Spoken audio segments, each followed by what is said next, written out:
Hello everyone, welcome to BPSC network YouTube channel. चुनावी वर्ष और वैकेंसी का आगमन ये हमेशा का चलन रहा है और जैसा कि आप सभी को पता चल चुका है कि हमारे बिहार में बिहार एसएससी सीजीएल जो ग्रेजुएट लेवल का नोटिफिकेशन आ चुका है। फाइनली ये सीजीएल 4 है। इसमें टोटल 1481 पोस्ट है और ये जो फॉर्म है वो 18 अगस्त से 17 सितंबर तक इसका जो फॉर्म फिलिंग है वो शुरू होगा। तो चलिए इसके नोटिफिकेशन को डिकोड करते हैं और समझते हैं ये एग्ज़ाम आपके लिए किस तरह से रेलेवेंट रहने वाला है और आपको ये एग्ज़ाम की तैयारी करनी चाहिए या नहीं करनी चाहिए। मेरा मानना है यदि आप बिहार में कोई भी एग्ज़ाम दे रहे हैं या तो बिहार पुलिस की तैयारी कर रहे हैं, बिहार बीपीएससी की तैयारी कर रहे हैं, कोई भी एग्ज़ाम की तैयारी कर रहे हैं तो आपको बिहार जो सीजीएल है उसका जो फॉर्म है ज़रूर फिल करना चाहिए। इसकी तैयारी आपको ज़रूर करनी चाहिए। तो चलिए इसके नोटिफिकेशन को डिकोड करते हैं। यदि आपने अभी तक हमारा यूट्यूब चैनल सब्सक्राइब नहीं किया है तो प्लीज़ उसे सब्सक्राइब कर लीजिए, क्योंकि हम लोग अभी नोटिफिकेशन डिकोड का सीरीज़ जो है ये भी लेटेस्ट वीडियो है। इससे पहले हम लोगों ने कुछ देर पहले जस्ट अभी डीएसओ के पेपर का एनालिसिस किया है। तो ऐसे काफ़ी सारा फ़ायदा आपको होने वाला है आप हमारे यूट्यूब चैनल से यदि जुड़ेंगे तो। और आप बताइएगा भी कि यदि हमें सीजीएल के लिए कोई सीरीज़ चलानी है तो आप हमें इसे कमेंट में ज़रूर बताइएगा। हमारी टीम उस पर मेहनत करके वो सीरीज़ आपके लिए लेके आएगी। तो चलिए इसके नोटिफिकेशन को शुरू करते हैं। तो ये है हमारा बिहार सीजीएल का नोटिफिकेशन जो हमारे टेलीग्राम चैनल बीपीएससी नेटवर्क पर अपलोडेड है। तो सबसे पहले बिहार सीजीएल का जो वैकेंसी है इसमें इसका जो रजिस्ट्रेशन है वो 18 अगस्त से 17 सितंबर तक होगा। इसमें आपके लिए जो आपका जो एलिजिबिलिटी है, आप कौन सा आपके पास डिग्री होना चाहिए, तो आप नॉर्मल ग्रेजुएशन हैं, नॉर्मल ग्रेजुएट हैं तो आप इसके लिए नॉर्मल ग्रेजुएट है तो आप इसके लिए एलिजिबल हैं। और यहाँ पे सहायक प्रशासक पदाधिकारी मतलब एएसओ होता है ये मेनली। योजना सहायक के लिए मतलब जो प्रोग्राम जो होता है वो प्रोग्राम के लिए प्रोग्राम ऑफिसर मेनली इसके लिए होता है। तो इसके लिए भी किसी भी स्नातक से है। उसके बाद जो कनीय सांख्यिकी सहायक जो है वो असिस्टेंट स्टैटिक ऑफिसर जो होगा, शायद ये होगा। इस जो स्टैटिक के लिए वो गणित में या अर्थव्यवस्था में या वाणिज्य में, मतलब या तो मैथ में या तो कॉमर्स में या तो इकोनॉमिक्स में इन्होंने यदि ग्रेजुएट किया होगा, ग्रेजुएशन किया होगा तो ये एलिजिबल हैं इस पोस्ट के लिए, कनीय सहायक सांख्यिकी सहायक के लिए। मतलब आप जो नॉर्मल ग्रेजुएशन यदि आपने किया है तो आप इसके लिए एलिजिबल हैं, इसके लिए एलिजिबल हैं। और जो डाटा एंट्री ऑपरेटर के लिए इसमें आप बीसीए या पीजीडीसीए के लिए, इसके लिए आप जिन्होंने ये किया है डिग्री बीसीए किया है या पीजीडीसीए किया है उसके लिए है। या वाणिज्य में मतलब कि जो आकेंक्षण निदेशक वित्त विभाग में फाइनेंस में, ये फाइनेंस डिपार्टमेंट के लिए है। यहाँ पे लेवल 5 का है ये। तो यहाँ पे आप वाणिज्य में स्नातक हैं या यहाँ पे स्नातक गणित में हैं तो यहाँ पे आप सहयोग समिति में आप एलिजिबल हो सकते हैं। तो मेनली जो पोस्ट होता है, मेनली जो सीजीएल है, जो जिसे क्रीमी लेयर पोस्ट बोलते हैं, वो ये तीनों हैं। मेनली तो ये तीनों हैं क्योंकि ये लेवल 7 है। लेवल 7 का जो एग्ज़ामिनेशन होता है बीपीएससी का कुछ पोस्ट का लेवल 7 होता है। आप ये समझ सकते हैं लेवल 7 का जो सैलरी है, जो ओहदा है वो कितना है। ठीक है। उसके बाद ये कुल जो विभाग में है उसमें वैकेंसी दिया गया है। ये टोटल मतलब किस पोस्ट के लिए कितना वैकेंसी है।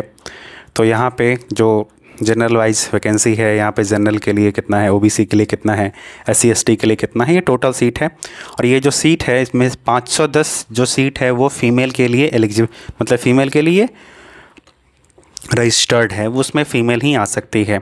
उसके बाद जो बिहार के जो महिला है उसके लिए 35% रिजर्वेशन, मतलब 35% सीट पे बस बिहार की यदि 510 महिला आ रही हैं तो इसमें भी 35%, इसका 35% बिहार की महिला ही होंगी। ठीक है। इसमें जो एज का काउंटिंग हो रहा है वो 1 अगस्त 2025 से एज लिया जा रहा है कि यदि आप 1 अगस्त 2025 तक आपका जो उम्र सीमा है वो आप इसमें 21 साल है तो आप इसके लिए एलिजिबल हैं। यदि सबसे मतलब अधिकतम उम्र सीमा इसमें 37 वर्ष है, फिर 40 वर्ष पिछड़ा जनजाति के लिए, पिछड़ा वर्ग के लिए, उसके बाद अनारक्षित महिला के लिए 40 वर्ष, अनुसूचित जाति जनजाति के लिए 42 वर्ष है। ठीक है, आपको ये सब आप मेनली आप एलिजिबल हैं। आप ग्रेजुएशन किया है आपने तो एलिजिबल हैं आप। यदि आप इससे इस उम्र सीमा से कम है तो आप एलिजिबल हैं। ठीक है, उसके बाद जो जन्म तिथि है जो मैट्रिकुलेशन के अनुसार मानी जाती है, जो आप जानते हैं। उसके बाद मैं इसमें कुछ इसका जो एग्ज़ाम का नेचर है वो डिस्कस कर लेता हूँ, वो ज़्यादा इम्पोर्टेंट है और मैं बताऊँगा कि आप इसकी तैयारी भी कैसे कर सकते हैं। और इसकी तैयारी से संबंधित कुछ भी हमारी तरफ से आपको हेल्प चाहिए, हमारी तरफ से कुछ भी इसका मतलब कोई सीरीज चालू करना है तो आप हमें कमेंट में ज़रूर बताइएगा। सबसे पहले एग्ज़ाम ऑब्जेक्टिव का होगा, ऑब्जेक्टिव नेचर का। फिर ये सबसे पहले प्रीलिम्स होता है और मेंस होता है। ये 40,000 जो वैकेंसी है उससे ज़्यादा यदि प्राप्त होगा तब ये एग्ज़ाम प्रीलिम्स का होगा। अभी सेम बीपीएससी में देखने को मतलब मिला है कि बीपीएससी जो एलडीसी जो था उसमें 40,000 से कम वैकेंसी प्राप्त हुई, तो इसलिए डायरेक्ट उसका मेंस हो रहा है, उसमें प्रीलिम्स नहीं हो रहा है। लेकिन उम्मीद है 40,000 से क्या मेनली 4 लाख के आसपास फॉर्म आएगा। उसके बाद जो इसका एग्ज़ाम नेचर होता है उसमें 3 सब्जेक्ट होता है मेनली, जो एक जीके होता है, जीएस प्लस मैथ होता है, प्लस रीजनिंग होता है। इसमें मेनली जो जीके होता है ये 50 मार्क्स का होता है, जिसमें आपका सारा हिस्ट्री, ज्योग्राफी, पॉलिटी, इकोनॉमिक्स आएगा। हिस्ट्री, ज्योग्राफी, पॉलिटी, इको ये आएगा। आप इसको आराम से लूसेंट या क्राउन से कर लीजिएगा। ठीक है, लूसेंट या क्राउन। उसके बाद ये जीएस है, मतलब ये साइंस है, और ये है मैथ। ठीक है, मैथ ये साइंस। मैं आपको एक चीज़ बता दूं, काफ़ी इंपॉर्टेंट बात। सब बोलते हैं कि क्लास 10th लेवल की साइंस आती है, इस भ्रम में आपको नहीं रहना है। जो साइंस काफ़ी हार्ड आता है। लूसेंट के साथ साथ आपको एनसीईआरटी पढ़नी ही पड़ेगी। जब तक आप एनसीईआरटी नहीं पढ़ेंगे तब तक इसका साइंस सॉल्व नहीं होगा। ये टोटल 150 क्वेश्चन का एग्ज़ाम होता है, 600 मार्क्स का एग्ज़ाम होगा। और मतलब कि एक क्वेश्चन के लिए आपको 4 मार्क्स मिलेगा और -1 है। मतलब यदि आप एक क्वेश्चन सही करेंगे तो 4 मार्क्स आपको मिलेगा और नेगेटिव मार्क्स -1 है। ठीक है, इसमें सेम पैटर्न अप्लाई होगा जो मेंस में होगा। यहाँ पे है मेंस के लिए, मैं आपको वो भी बता दूंगा। लेकिन एक चीज़ और बता दूंगा, इसमें क्या है कि ये ओपन बुक सिस्टम एग्जामिनेशन है, ओपन बुक सिस्टम, जिसमें आपको जिस ट्रैप में आपको नहीं पढ़ना है, क्योंकि आप इस ट्रैप में पढ़ने गए और आपने एक बार भी बुक खोला और कोई भी चीज़ सर्च करने के लिए, फिर आप उसी बुक में रह जाएंगे, आप एग्ज़ाम को सीधे डिस्क्वालीफाई कर जाएंगे, आपसे बात का क्वेश्चन नहीं बनेगा। तो आपको इसमें नहीं पढ़ना है। सामान्य अध्ययन में जो करंट अफेयर पूछेगा, मतलब जीके में ही करंट अफेयर आएगा, फिर इतिहास है, भूगोल है, ये सब पूछा जाएगा। और यहाँ पे मैं आपको बता दूँ कि साइंस जिसकी मैंने बात की थी मैट्रिक स्तर, ये इसमें आपको 10th लेवल का नहीं आएगा, ये कंफर्म है।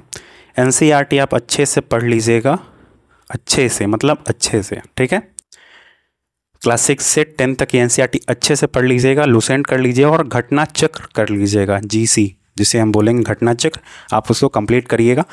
ये मैथ आसान होता है, मैथ आराम से आपसे सॉल्व हो जाएगा। रीजनिंग होता है 50 मार्क्स का, आप उसको देखिएगा। मतलब ये जो 50 क्वेश्चन जो होगा जीके का, जिसमें हिस्ट्री, ज्योग्राफी, पॉलिटी, इकोनॉमिक्स सारा आएगा। 50 में जीएस जिसमें साइंस या और मैथ दोनों आएगा। ये कभी 25-25 होता है, या तो 25-25 होता है, या तो कोई जो नंबर है फिक्स नहीं है, आगे पीछे हो सकता है। फिर 50 क्वेश्चन जो आएगा वो रीजनिंग का आएगा। ठीक है, उसके बाद हमारे पास है सेम पैटर्न मुख्य परीक्षा में 150 क्वेश्चन का होगा। लेकिन मुख्य परीक्षा में आपके पास एक हिंदी पेपर एक्स्ट्रा है। हिंदी में आपको 30 अंक जो है ना, 30% मार्क्स ज़रूर लेके आना है, तभी आपका ये तीनों पेपर चेक होगा, नहीं तो आप फेल कर जाएंगे। ठीक है, ये हिंदी काफ़ी आसान होगी। आप प्रीवियस ईयर बनाइएगा या सेट कुछ प्रैक्टिस कर लीजिएगा, हिंदी आपका हो जाएगा। जिसमें हिंदी में आप जो ग्रामर है वो रूल पढ़ लीजिएगा। ठीक है, उसके बाद जो ये मिनिमम परसेंटेज है, कट ऑफ से इसका कोई लेना देना नहीं है, कट ऑफ ऐसे नहीं होता है। ये फॉर्म का फ़ी है, आप देख लीजिए फॉर्म का फ़ी। उसके बाद जो ये रिजर्वेशन का है, जो जो सर्टिफिकेट है वो आपको अपलोड करना होगा। उसके बाद आपको ये नोटिफिकेशन में आपके लिए अब इससे ज़्यादा कुछ नहीं है, ठीक है। जो आवेदन भरने की अंतिम तिथि है मतलब 19 है, तो मतलब आपको पहले रजिस्ट्रेशन करना होगा, फिर उसके बाद फ़ी पेमेंट, उसके बाद एप्लीकेशन फिल, ठीक है। आपको और आपके लिए क्या क्या चाहिए डॉक्यूमेंट में आपको चाहिए 10th का मार्कशीट, ग्रेजुएशन का मार्कशीट, यदि PGDCA के लिए एलिजिबल है तो PGDCA का, अस्थाई और आवासीय प्रमाण पत्र मतलब डोमिसाइल चाहिए आपके पास। यदि बिहार से हैं तो बिहार का रिजर्वेशन का लाभ लेना है तो जाति प्रमाण पत्र या कोई भी ये जाति या क्रीमी लेयर NCL या आर्थिक रूप से EWS जो भी सर्टिफिकेट चाहिए, या स्वतंत्रता सेनानी है तो वो चाहिए, या आप दिव्यांग हैं तो वो उसका सर्टिफिकेट चाहिए, या अधिकतम उम्र सीमा का छूट में है तो वो सर्टिफिकेट चाहिए। इसके अलावा आपके पास कोई सर्टिफिकेट नहीं चाहिए, ठीक है। उसके बाद आपको इस एग्ज़ाम की तैयारी करनी है अच्छे से। सबसे पहले आपको क्या करना है, PYQ, इसका PYQ जो है वो लगाना है। उसके बाद 12th लेवल का जो BSSC का जो एग्ज़ाम का PYQ वो भी लगाना है, ठीक है, 12th लेवल का। उसके बाद ये हमारे टेलीग्राम चैनल BPSC नेटवर्क पे अपलोड हो जाएगा सारा, ये PYQ जो है वो अपलोड हो जाएगा, मे बी आज ही हो जाए अपलोड। उसके बाद आपको जो NCERT है साइंस की वो पढ़नी है अच्छे से मतलब अच्छे से। उसके बाद रीजनिंग का क्वेश्चन प्रैक्टिस करना है, रीजनिंग का चैप्टर देखना है। आप देख लीजिएगा कौन कौन सा चैप्टर आपको पढ़ना है, जिसमें जैसे कि मिरर इमेज है, वाटर इमेज है, ये सारा पढ़ना होता है। फिर आपके पास मैथमेटिक्स आता है, मैथ 10th लेवल का, 10th लेवल तक का मैथमेटिक्स आप सॉल्व कर लीजिएगा, आपका एग्ज़ाम निकल जाएगा, ठीक है। ये उसके बाद प्रीलिम्स होगा, फिर मेंस होगा, उसके बाद जो फाइनल मेरिट लिस्ट बनता है वो होगा। तो आपको ये करना ही करना होगा। उसके बाद आप कम से कम कुछ जो प्रैक्टिस है अच्छे से घटना चक्र का प्रैक्टिस कर लीजिएगा। किसके लिए, साइंस के लिए, साइंस के लिए कर ही लेना है घटना चक्र प्रैक्टिस प्लस लूसेंट, ये कर लीजिएगा।